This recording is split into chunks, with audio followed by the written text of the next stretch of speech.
Hi again, welcome to Information Systems Resource Management. This is Module 13. We're going to be talking about collaboration and the collaboration tools that are used to enable groups to make decisions. It's important to understand that the tools that we have are generally either asynchronous or synchronous, which means we either put information in and then others can retrieve information at their leisure, or synchronous in the sense that we're looking for real-time feedback to things that we say or we need to make a decision. One of the concepts that you'll see is things regarding conveyance and convergence processes. Conveyance processes are those where we're just trying to convey some information to the group, and convergence processes are when we basically are looking for a group decision or a final vote to be made on a course of action. So let's take a look at some of the concepts for group decision systems as well as collaboration technologies. So company of the future could be a collection of online communities. These internet technologies enable us to integrate more seamlessly with other organizations or companies. They can be globally, they can be highly dispersed. They can also be connected in some way. So for example, let's say an American Cancer Society or another type of nonprofit could basically connect themselves with other like-minded organizations and create a totally new community or an online community specific around either a certain set of diseases or a certain educational manner. Anyone who's running this type of organization, which is basically a collection of online communities or a collection of online companies, needs to understand the complexities of how do you support these types of communities? How do you put the technology in place to allow them to communicate without having the information changed or defaced in any way? So the basis of organizations with regards to teams is that everything right now is becoming information based. So when a group is created, their primary function is to disseminate and collect information. You may have a group of knowledge specialists that do this, and maybe they'll use things like wikis or they'll use other type of knowledge collaboration tools.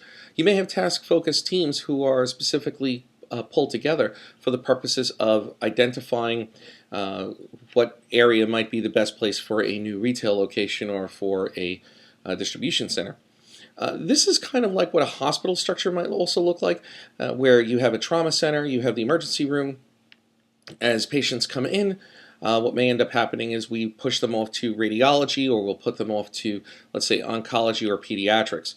A group of specialized individuals or teams of individuals that can basically form this larger corporation, and we just move the patient or move the information from place to place.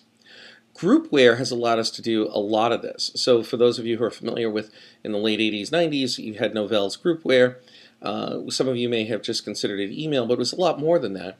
Lotus Notes, and then ultimately the Microsoft Exchange suite of products, Microsoft Outlook, allowed us to share calendars, share folders, use communicator type of technologies, instant messaging, and beyond the email. And so these types of tools enabled us to stay connected with those that we are working with or those that we ultimately need to work with. Some characteristics of groups, well, we want to talk about things like membership. Is the membership in this group open or closed? Even within an organization, we may allow certain departments into our group and not others. It could be wide open where anybody can join the group, including members outside of our organization.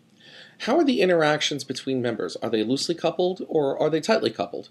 In other words, do we allow anybody to discuss anything that they want, or are there some rules associated with it?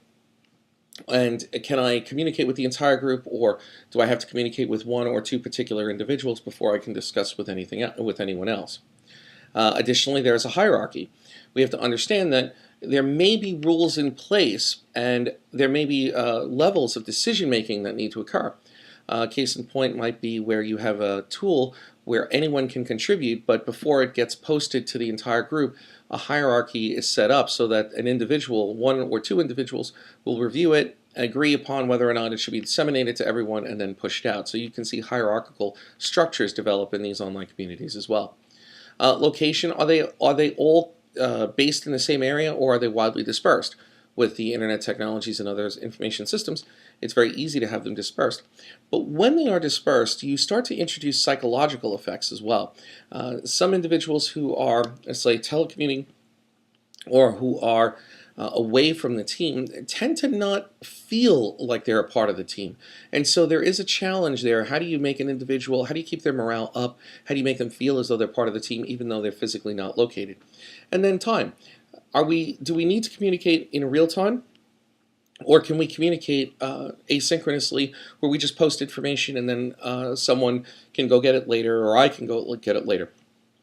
So these are some characteristics of how the groups actually will operate.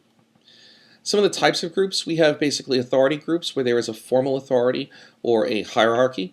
IT enablement of these groups is fairly easily established because we can set up various rules whereby posts or comments or even documents that are uploaded can go through a very rigorous structure.